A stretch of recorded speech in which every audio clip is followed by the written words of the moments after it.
and welcome to Smeg and the Femmes, a podcast to discuss Red Dwarf from a different perspective. I'm Janamini, and today I'll be talking about Series 1, Episode 5, Confidence and Paranoia, with the help of my guest, Aubergine Purple. Hello, Aubergine, welcome to the podcast. Hello. It's nice to have you here. The first thing I was going to ask was just briefly, how did you get into the show? So I was a full-grown adult when I got into Red Dwarf at the urging of my best friend and my girlfriend. They a service we have primarily it's in the United States called Hulu had all of series 1 through 8 and Back to Earth. And I was luckily able to find out after binging the series that series 10 was in production at that time. So I didn't have to wait very long to get more Red Dwarf. I just had to figure out ways to actually watch it. And it hasn't been hard to do that with the digital age and all the new series coming out. And then, of course, they got released onto Blu-ray and DVD quite quickly in the United States after they all were released. But that was about 6-7 years ago now. Before that, I had seen it on PBS, usually after, other series. Sometimes it would show up around Fawlty Towers, but most often it would play right after The Vicar of Dibley, which I really liked. But I just, as a kid, it for some reason didn't vibe with me. So I went in not exactly knowing if I was going to like it, but hearing these people that I trust, telling me this is a really good series, it's your humor, you'll like it. I went in and I just loved it. It was amazing, and beating myself up for not watching it sooner. Oh, that's lovely to hear. Yeah, and it's always nice, It's always nice for me, as someone who's watched it almost since the start. It's always nice when I meet fans who are more who discovered it more recently. Because it proves that it's not just nostalgia on my part. It does appeal to younger people as well. Yeah. And at around 30 years old, I get all the jokes, whereas I'm looking back on series that I watched as a kid now and going, wow, there's a lot of adult humor in this stuff. Yeah. Yeah, I mean, it's always weird looking back on stuff that you watched as a kid as an adult. Yeah. Right. Okay. Yeah. So I'm mindful of the fact that we only have 40 minutes, so let's just dive straight into the episode now. All right.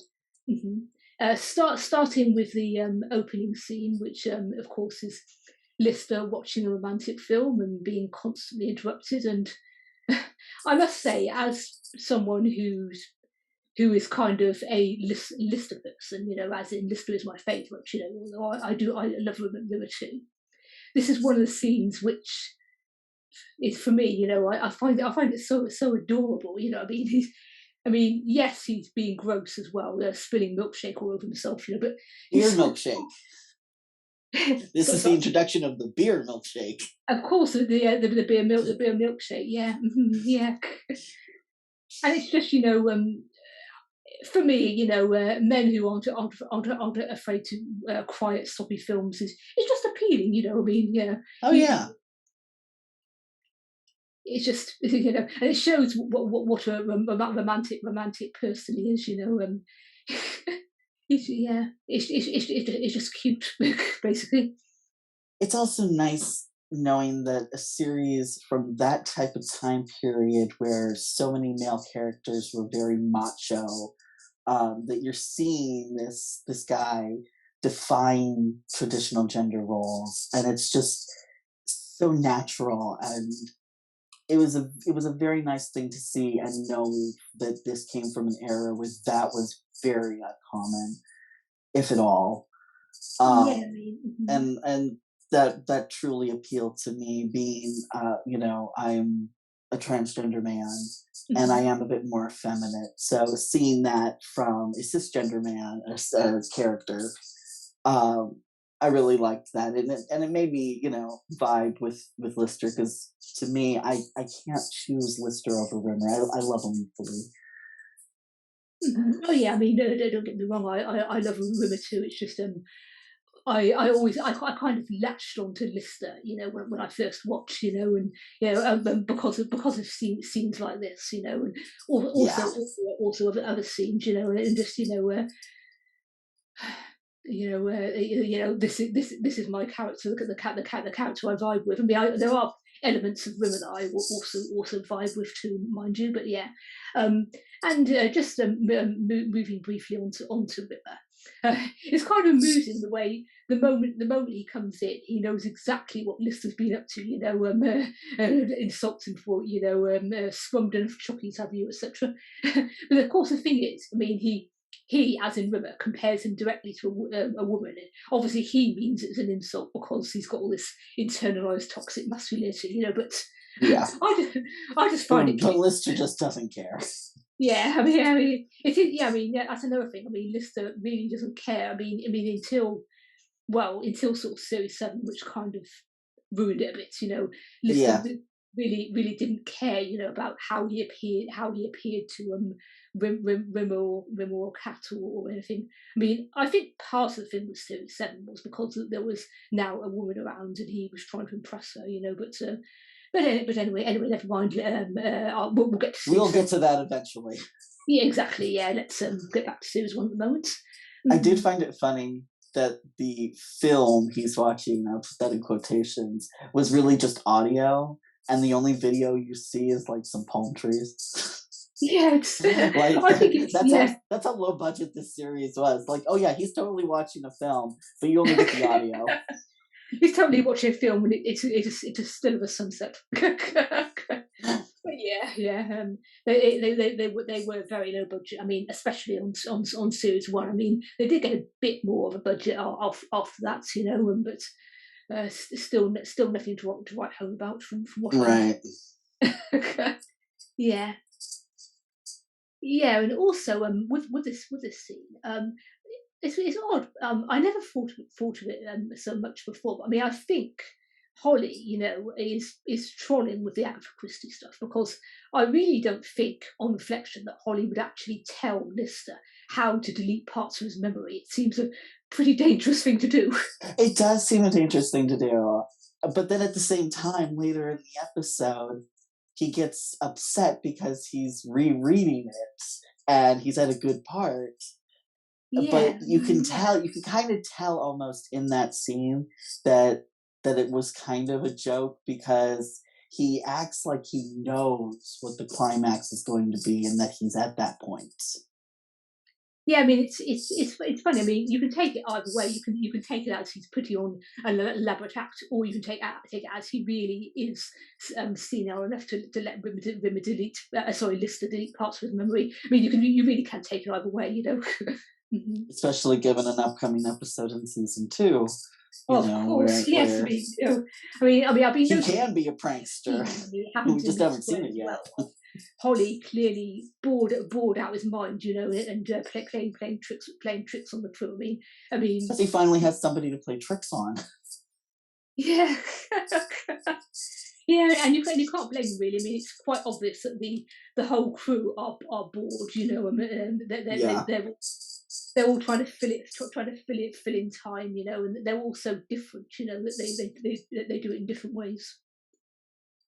You can also tell, compared to later seasons, how they're pretty stretching themselves out on the ship. They're not, always so close together at this point, because they're still getting to know each other well Mhm. enough. But in more recent series, you see like they're coming into the room, most of their day is spent near one another and in each other's spaces.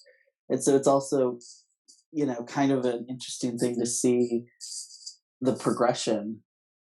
Right Mhm. now, they're basically strangers, but you will eventually watch them become closer. And I like how if you watch from beginning to end, or well, to present day, you see the buildup of that. Yeah, I mean, it's a lovely sort of progression from strangers to sort of well found family, and but I mean the contrast between series one and the Promised Land is amazing, really. Oh yeah, oh yeah, Mhm. I mean, even in between. I mean, obviously, the sort of stages in between, they kind of develop. I mean, they're different in series, say series six to how they are in series one. And then when the Dave era starts, they're different again. I mean, it's just such a gradual process, and it's so heartwarming. it Yeah. is, it is, and that's one of the great things about found families. Yeah, so to Rimmer in this episode, uh, it's funny. He comes in and sort of berates us of having done nothing, and then it leads straight into his daily goal list. And it turns out that he isn't doing any better than Lister, because something he was supposed to do on his daily goal list last Thursday, he still hasn't done now, and because of that, Lister gets ill. Well, I Oh, mean, we're right, yeah. hinted at Rimmer being very bad at his own personal time management, given all of his exam troubles. It's expanded on in the book. Infinity welcomes careful drivers, which Yeah. Mhm. is the only book relevant to this part of the series. Um, that he takes more time making his timetable for studying than he does actually study. Yeah, exactly. So I he mean, spends all this time making up his lists for his goals and everything, and actually doing the goals. exactly. I mean, he could get an Olympic medal for procrastination. Oh, I mean, yeah. I mean, yeah. yeah. I'm pretty sure that the lengthy passage in the book is probably from Rob and Doug's personal experience. they Quite they they possibly. they were psychology students at university, but I think they dropped out or were kicked out after their first year, for not working hard enough or whatever. Yeah, that'll do it. Yep. I mean, obviously, it worked out well for them because they went into comedy writing and struck gold. So I mean, good on them, I guess. Oh yeah. Right. Okay. So yeah. This bit where it turns out that Lister's been looking through Kochansky's dream recorder. I mean, okay. I mean, that is kind of a bit ethically questionable, but then again, she is dead. So I mean, you can't really blame her, I guess. But more to the point, it's where we get this line from him. You don't dream about somebody you don't feel something for. And then, of course, we immediately sort of fast forward to Blue. Oh my god. Well, there's that, and of course, this is still before the retcon to where he and Kochansky actually dated. Hmm. And he, at this point, he's just, wanting to date her, and unreciprocated feelings as far as he knows. Hmm. Um, and he's a hopeless romantic. Like, we know that this is just showing us that to the forefront. But then, yeah, it does come back to the incident in Blue, and then of course there's a later scene um, with Rimmer where obviously some people still dream of their incidents that happened to them when they're a kid, but when he goes back to bed he changes what he's going to focus on to being about Yvonne Magruder. Exactly. Yeah. Oh yeah. Oh yeah. Oh yeah. Of course. Yeah. It's a very good point. I mean, Lister wakes him up, and he's like, "Yes, Mum, I'm just packing my satchel." And then when he goes and then when he goes back to bed, he's like, "Now, Miss Magruder, where were we?" I mean, is that the same episode? Of course, I mean, It is the same episode. It's just it's after the Yvonne Magruder conversation, oh right, yeah, of course, and Lister gets up because he's feeling sick of and tries to course. wake Rimmer up. Doesn't, goes out into the hallway, collapses. I mean, honestly, I promise you, I did watch the episode a couple of days ago. So yeah, I I just did too. yeah. You know, it's okay. You've probably had other things going on in your life than me. I've just been playing a video game. It's okay. I mean, of course, I mean, but the problem is, you sort of you watch two episodes at a time, and they kind of blend together a bit. But yeah, I mean, that is actually a very good point, because clearly Rimmer was not dreaming about Yvonne Magruder, and yet he's now Miss Magruder. Where were we? I mean, which is such a blatantly obvious kind of, I'm a heterosexual man kind of thing. Oh yeah. Oh yeah. Ooh. Oof. Oh, yes. So yeah. Obviously, yeah. I mean, I do want to talk about the conversation about Yvonne Magruder because obviously it is kind of a It's a prime well, example of toxic masculinity. yeah. I mean, it's like I mean, to be fair, I mean, Lister. I think Lister doesn't approve, but I mean, he's not saying, he's not basically saying, look, you raped her or anything, because he doesn't seem. I don't think he sees it that way. But I mean, I think the point the writers were trying to make was, ha, Rimmer is such a loser. Nobody in their right mind would sleep with him. But I mean, unfortunately, what they actually ended up implying was that he's an actual rapist. I mean, which is obviously very unfortunate. But Yes, it yeah, is. And while the book changes that a little bit, not the first book, but one of the the latter last books, two of them, yeah. uh, changes it a bit that, she truly had feelings for him. Yeah. Um, Mhm. and, yes, she had a head injury, and that's why she said the wrong name, but that she actually, Yeah, wanted and to then sleep after with that, him, which is just, sad missed opportunity. This scene also kind of establishes, in a way that we kind of haven't really seen before, how Rimmer speaks of women. This yeah, becomes a norm for him and how he does it, and it's a sad thing because, it's this obvious macho man, toxic masculinity, heterosexual bullshit. yeah, I know, and um yeah, it's yeah. I but mean, you just I it's mean, nice at to be least to be to that. be fair, I mean, I read, and I'm pretty sure you do too. I read him as a closeted gay man, so I have Gay or some. bisexual, yeah, Yeah, I'm gay man, well, I mean, at least a closeted male loving male. Put it that way. yeah, I mean, I like I to have view, some like, pretty much every character could be bisexual until sympathy. proven otherwise. Yeah, I mean, so I mean, I have some sympathy for him because I mean, I know what internalized homophobia was like. I mean, I Same, yeah. yeah, I mean, being gay myself, I mean, I'm quite aware of how awful that could be.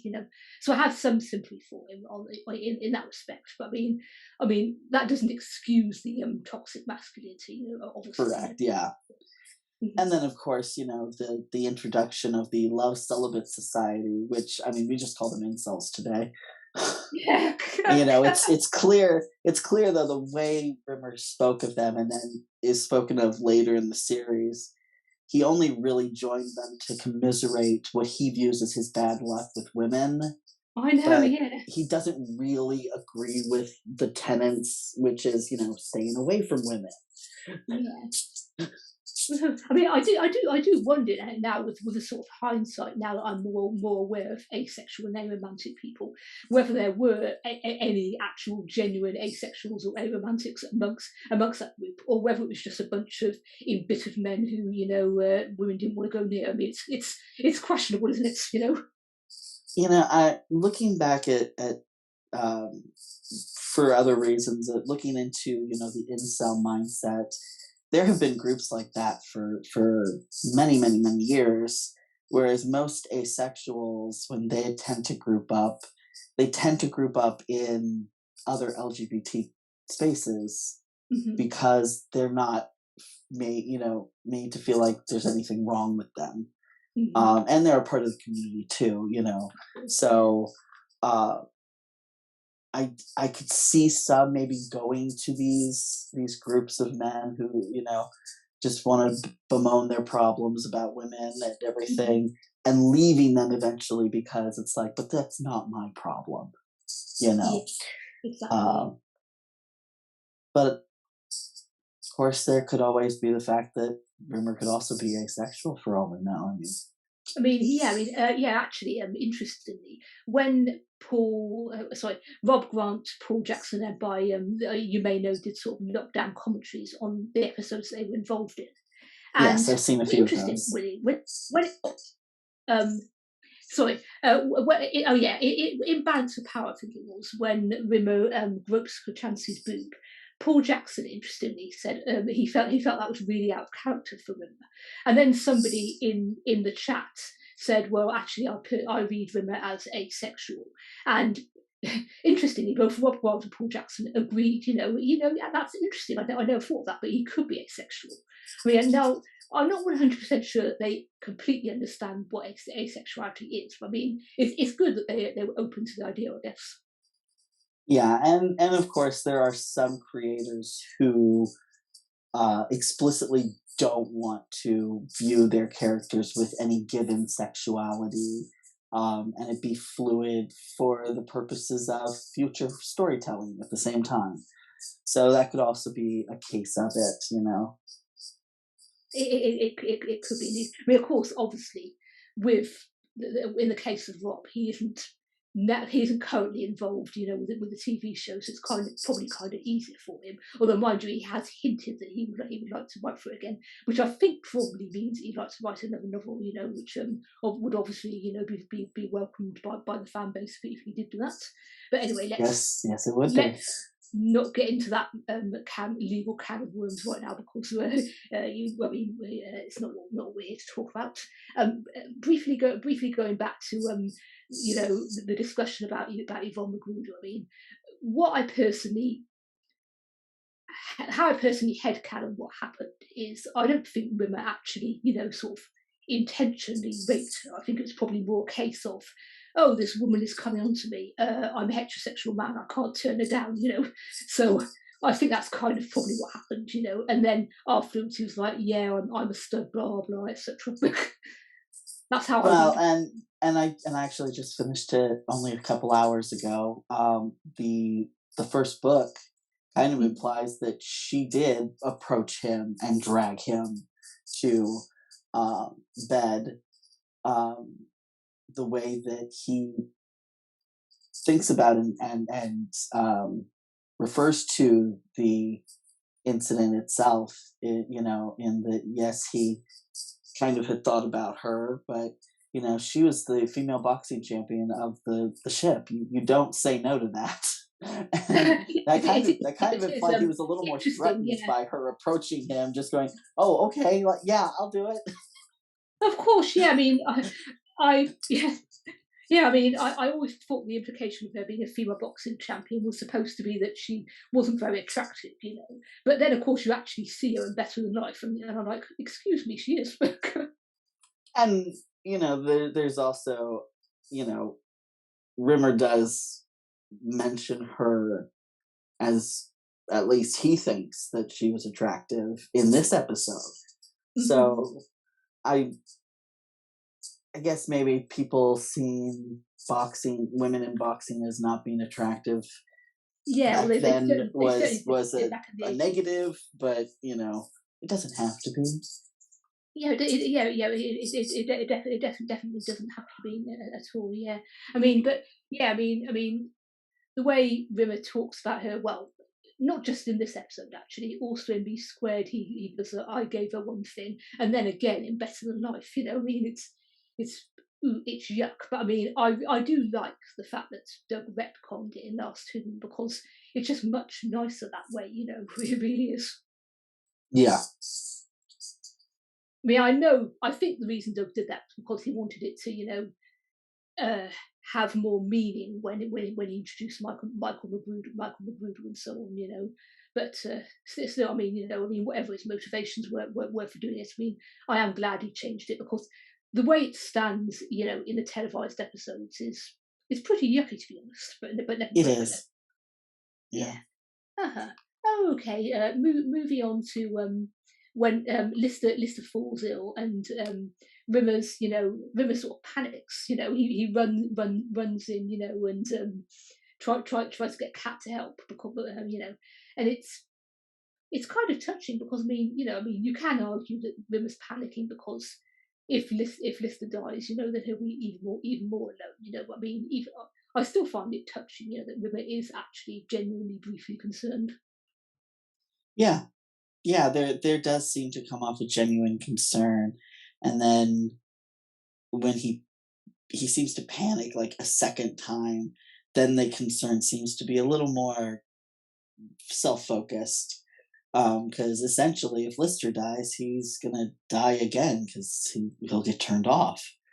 Yeah, Um, I think of course, we don't know at this stage that he'll be turned off. But I think he's pretty sure that Holly would turn him off. And let's face it, Holly probably would, because of course, no one wants to be stuck alone with Rumor. yeah, exactly, exactly. Not even Rimmel wants to be stuck with Rimmer at Which we all. find out in the next episode. Exactly, yes. Yeah, but let me see. It is kind of just it does drive home how serious Lister's situation is because Rimmer can't touch him, and Cat at this stage just doesn't care enough. Because Even he's though just Cat a cat. likes him, he still doesn't care enough. Yeah. He Yeah. does eventually, and it's nice to see that. It's this begrudging relationship where the cat eventually becomes accustomed to the people around them, and with cats in real life, that's how it happens most often. Um, but at this point, cat just is a cat that doesn't care. Exactly. Yes, it is true. Our Margaret has just told me that we've got about 10 minutes left. So Okay. let's. I just obviously I want to discuss the title characters a bit. Confidence and paranoia. Confidence. I know. Obviously, I realise this is partly because he is Lister's confidence, but he does have a kind of oddly homoerotic vibe with Lister, doesn't he? I mean, A you know. little bit of one, and he also honestly, Craig Ferguson was perfectly cast in this role, Yeah. and I kind of almost feel like at the perfect time in his life. Um, I don't know if it aired very often over there for you guys in the UK, but Craig Ferguson had a late show here in the US, and at one point, I don't remember who the guest was, but they brought up his role on Red Dwarf, Mhm. and he admitted that he was on drugs the entire time and does not remember doing that role at all. Oh, right, I had that I thought I knew most trivia, but I hadn't heard about that because, I've never actually watched his show because, it doesn't air in the UK. Right. Oh, It's in yeah. one of his autobiographies too, but it's like he just there's quite a few roles he did at that time. He just does not remember at all anymore because of how many drugs he was on. Oh, right. I did And know that he had, an alcohol problem, but I it hadn't was more quite than alcohol, but yes. not just alcohol, yeah. I Yeah. just I hadn't realised it was quite that bad while he was actually filming Red Dwarf, basically. Yeah. Well, I feel like and he's even said he's watched, the performance and um thought it was great, but I feel like that kind of added to the performance in a weird way as don't do drugs kids kind of vibe Exactly, at the yeah. same I mean, time. it's, or It you'll still you'll made end up taking confidence taking like help. that much more. Yeah, that actually that does work for the character because he's so overconfident that in the end he ends up taking his helmet off in deep space. It makes sense Exactly. his head. Yeah. Okay. So moving on to paranoia. I Also know. perfectly cast. Also, yeah, good for Lee Corns. He was at the most recent Dimension Jump, and actually, he is a lot better looking than he looks in the show. They really made him look awful, poor man. But yeah, but I mean, they anyway, had to make him look, a bit toadying at the same time as just kind of, um, the Stevie, sort of person Stevie, you expect would be sitting up in the middle of the night, just constantly overthinking everything. exactly. Yeah, I think Stevie is a word. I think when I look at him. Yeah, But yeah, I that mean, works. obviously the reason he says this is because he's Mrs. Paranoia. But I mean, he does make an interesting point about Kochansky, which I always kind of mentally applaud. Which is, why should she be interested in you? And it's like, I love Lister. But it's like, why should a female character automatically be romantically interested in the male protagonist? It is a good point. It is a very good point.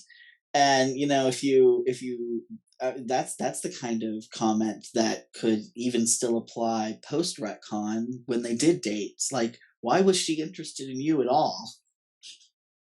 That's something that paranoia would have also definitely said in his persistence on bringing Kochansky back as a hologram, which is a bad idea. Uh, but it doesn't really change much. And that's one of the nice things about this episode is it works regardless of that retcon. Mhm. Yeah. It does. Yeah, you can take it for the they never dated bit, or you can take it for the yeah they did date but dates retcon. Yeah, I do understand why they changed it, because it made Lister look less sort of Pathetic. creepy basically. That too. Um, of course there's the twist ending where it turns out Rimmer has switched the discs, or rather, presumably, he got the Scutters to switch the discs, which kind of, begs the question: why doesn't Lister simply go to the Scutters and say, "Look, what did Rimmer get you to do with Kochansky's disc?"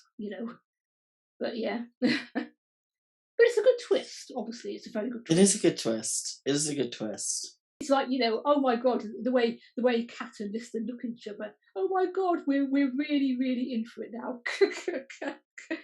That's the moment where Smeg has an actual physical appearance. It's Exactly. in their faces. You could print it. You could print "Oh Smeg" over a still of them in there. It's a oh my god, Yup. shit, Yup. basically. Right. Okay. I think. Yeah. I think that's probably. The one thing one more thing I would say is, how would you rate this episode? Both as an overall quality and sort of slashiness, out of 10. Slashiness, it's probably on the low end. Out of 10, I would probably say it's like a 3, 4 maybe. Yeah. Yeah. Um, Yeah. I was gonna get 5, but maybe that's too high. Sort of, yeah, 4 or 5. Yeah, it's not one of those that sort of hit you on the head like Demons and Angels or whatever. yeah. Yeah, And then in terms don't of worry, we will overall, get to that episode in due course. uh-huh. And for overall, this episode is also kind of a 4. The toxic masculinity, the sexism and that everything, just kind of lowers it. It's an early episode and it's not bad, but it's also not great at the same time. So yeah, 4 to 5. But that's Okay. just again me personally. Oh yes, that's fair enough. I was going to give it about 6. But it's sort of one of the lesser earlier episodes. So I definitely agree with that. It's a nice little episode, but yeah, the the Yvonne Magruder stuff does kind of make you shudder. Yeah.